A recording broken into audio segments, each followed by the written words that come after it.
बच्चों की कहानियाँ। अगर आप हमारे चैनल पर नए हैं तो हमारे चैनल को सब्सक्राइब करें और बेल आइकन के बटन को क्लिक करें ताकि आने वाली नई वीडियोस आप तक आसानी से पहुंच सकें। तो चलते हैं अपनी कहानी की तरफ।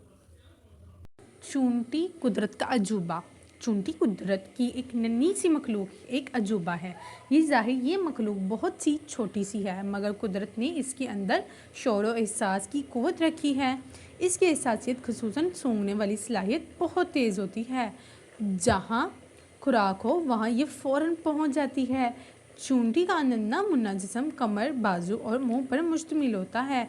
कुरान मजीद की 27वीं सूरत का नाम ही अल नमल है। इस सूरत में हज़रत सुलेमान अलैहिस्सलाम और चूंटियों की बस्ती वाला दिलचस्प किस्सा है। हज़रत सुलेमान अलैहिस्सलाम को अल्लाह ताला ने जानवरों की बोलियां समझने की खसूसी सलाहियत दे रखी है। चूंटियां आमतौर पर गिरोहों या चीतों की सूरत में रहती हैं। ये ज़ेरे ज़मीन सुराखों और बिलों में अपने घर बनाती हैं। चूंटियाँ के घरौंदे का दरवाज़ा एक तंग सुराख की मानंद होता है, जहाँ से एक वक्त में एक चूंटी दाखिल हो सकती है। चूंटियाँ दुनिया की तकरीबन तमाम खतों में पाई जाती हैं, सिर्फ बर्फानी इलाकों में नहीं मिलती। अब तक चूंटियों के 10,000 से ज़ायद इकसाम दरियाफ्त हो चुकी हैं। चूंटियों की औसत उम्र 7 साल तक होती है। चूंटी मुकम्मल तौर पर मशरती या घरोही ज़िंदगी बसर करती है, जब अपने सारे काम इज्तमाही तौर पर ही अंजाम देती हैं। इनकी एक बस्ती में ज़्यादा से ज़्यादा 2 लाख चूंटियाँ होती हैं। चूंटी अपने बिलों में ज़ख़ीरा किरदार खुराक की तहफ़्फ़ुज़ के लिए टेढ़े मेढ़े रास्ते बनाती हैं, ताकि बारिश की पानी से तहफ़्फ़ुज़ हो सके। इसके बावजूद अगर खुराक के ख़राब होने का अंदेशा हो तो इसे बिलों से बाहर निकाल कर हवा में फैला देती हैं और खुश्क हो जाने पर फिर से बिलों में मुंतकिल कर देती हैं। चूंटी अपनी इस्तियात से ज़्यादा वज़न उठा लेती हैं। ये अपने जिस्म से 20 गुना ज़्यादा वज़न उठा सकती हैं। बस चूंटियाँ खाना बदहोश होती हैं, यानी एक जगह से दूसरी जगह अपनी बस्तियाँ मुंतकिल करती रहती हैं। चूंटियाँ एक ऐसी नन्ही मखलूक है जो दीवारों या बुलंदी पर चढ़ने से अगर गिर जाए तो बार बार कोशिश जारी रखती है, धूप हो या सर्दी और गर्मी। ये ना हिम्मत हारती हैं और ना मेहनत से जी चुराती हैं। एक तहकीक के मुताबिक बड़े और अहम फैसलों में चूंटियाँ इंसानों से ज़्यादा बेहतर साबित होती हैं। साइंसदानों का कहना है कि इंसान बगैर किसी वजह की मुख्तलिफ चीज़ों के पीछे भागते हैं, लेकिन चूंटियों में ये रवायत बहुत कम है। इसके अलावा वो अपने घरों की तमीर से मुतल्लिक़ चूंटियों के इनफरादी फ़ैसलों के बजाय इज्तमाही फ़ैसले अच्छे और मौसर होते हैं और इनमें गलती की। बड़ों का अदब। नैनी एक खूबसूरत और ज़हीन बच्ची थी, मगर गुस्से की बड़ी तेज़ थी। बात बात पर लड़ती और गुस्सा करती थी। इसकी बड़ी बहन सोजी इसे बहुत प्यार से समझाती थी कि तुम बड़ों का अदब किया करो, गुस्सा नहीं किया करो, क्योंकि ऐसा करना किसी तौर पर भी मुनासिब नहीं है। मगर नैनी एक कान से सुनती और दूसरे कान से निकाल देती थी। कल नैनी के स्कूल का रिज़ल्ट था। चूँकि वह होनहार तालबा थी, इसे पूरा यकीन था कि वह ज़रूर फर्स्ट पोजीशन लेगी और ऐसा ही हुआ। रिजल्ट सुनाया गया तो फर्स्ट पोजीशन उसी की थी। स्कूल की प्रिंसिपल साहिबा ने उसे इनाम में शील्ड दी। नैनी खुशी खुशी घर आई और ज़ोर ज़ोर से आपी को आवाज़ें देने लगी। सोजी आपी, कहाँ हैं आप? आज नैनी तुम बहुत खुश हो, खैरियत है, क्या हुआ? सोजी आपी ने पूछा। है ही खुशी की बात, मैं अपनी क्लास में फ़र्स्ट आई हूँ, नैनी ने कहा। आपी ये सुनकर बहुत खुश हुई। नैनी ने शेल्ड आपी की तरफ बढ़ा दी, मगर ये क्या, शेल्ड आपी के हाथ से गिरकर टूट गई, जिस पर नैनी को बहुत गुस्सा आया। वो गुस्से में आग बगोला होकर आपी पर बरस पड़ी। नैनी ने अपनी बड़ी आपी से बहुत ज़्यादा बदतमीज़ी की। इतनी बदतमीज़ी पर आपी की आंखों से आंसू निकल पड़े और वो रोने लगी। नैनी आपी को रोता छोड़कर अपने कमरे में चली गई। बेड पर लेटते ही इसको नींद आ गई और वो गहरी नींद में सो गई। नैनी ने ख्वाब में देखा कि वो एक बाग में अपनी आपी सोजी के साथ खेल रही है और अचानक इसकी नज़र झूले पर पड़ी। इसने ज़िद करना शुरू कर दी कि उसे झूला झूलना है, लेकिन आपी सोजी ने समझाया कैसे झूला झूलना ठीक नहीं, मगर नैनी ज़िद कर रही थी कि वो झूला ज़रूर झूलेगी।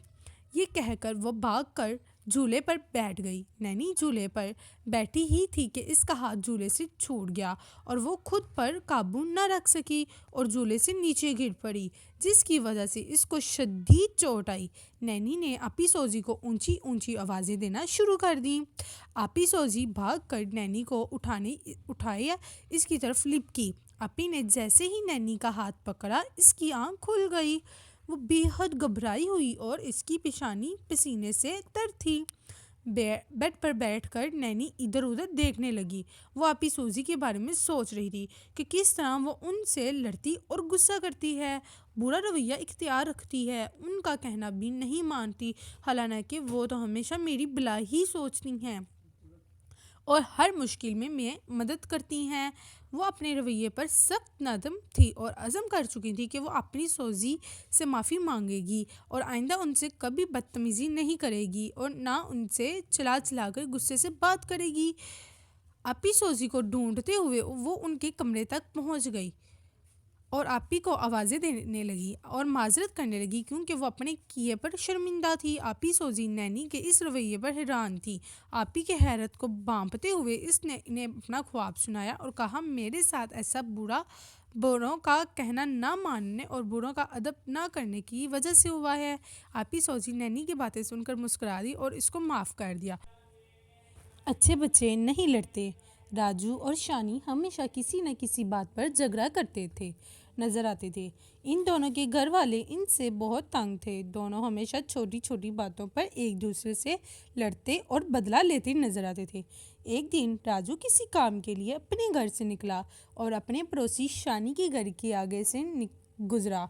इसी दौरान इसकी जेब से एक ज़रूरी और अहम कागज़ निकलकर ज़मीन पर गिर गया।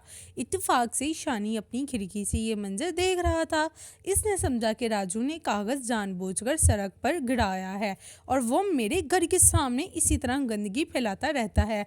खुद ही इसे नतीजे पर पहुंचने के बाद इसने ये फैसला किया कि वो राजू को इस हरकत की सज़ा देगा और इस बदला लेगा। शानी ने रात होने का इंतज़ार किया। जब हर तरफ अंधेरा छा गया तो इसने अपने घर के कचरे का ड्रम उठाया और राजू के घर की तरफ चल दिया। इत्तेफाक से इस वक्त राजू भी अपनी घर की खिड़की के सामने बैठा बाहर देख रहा था। जब इसने शानी को कचरे का ड्रम लाते देखा तो वो हैरान रह गया। शानी ने ड्रम का सारा कचरा राजू के घर के बिल्कुल सामने उल्टा करके अपने घर वापस चल दिया। राजू हैरान होकर बाहर आया और इस कचरे के ढेर के पास गया और इसे गौर से देखा तो इसे अपना वो अहम तरीन कागज़ दिखाई दिया जो सुबह इसकी जेब से शानी के घर के सामने गिर गया था, मगर अब वो कागज़ छोटे छोटे टुकड़ों में फटा हुआ था। वो सोचने लगा कि पहले तो मेरा ये कागज़ उड़ा लिया, फिर इसके टुकड़े टुकड़े करके मेरे घर के सामने फेंक गया, साथ ही में दूसरा कचरा भी यहाँ डाल कर चला गया। फिर इसने शानी से इसका बदला लेने की ठान ली। इसने एक बड़े किसान को फ़ोन किया और इससे कहा, मुझे 5 गाय और 100 मुर्गियाँ पहुँचा दो।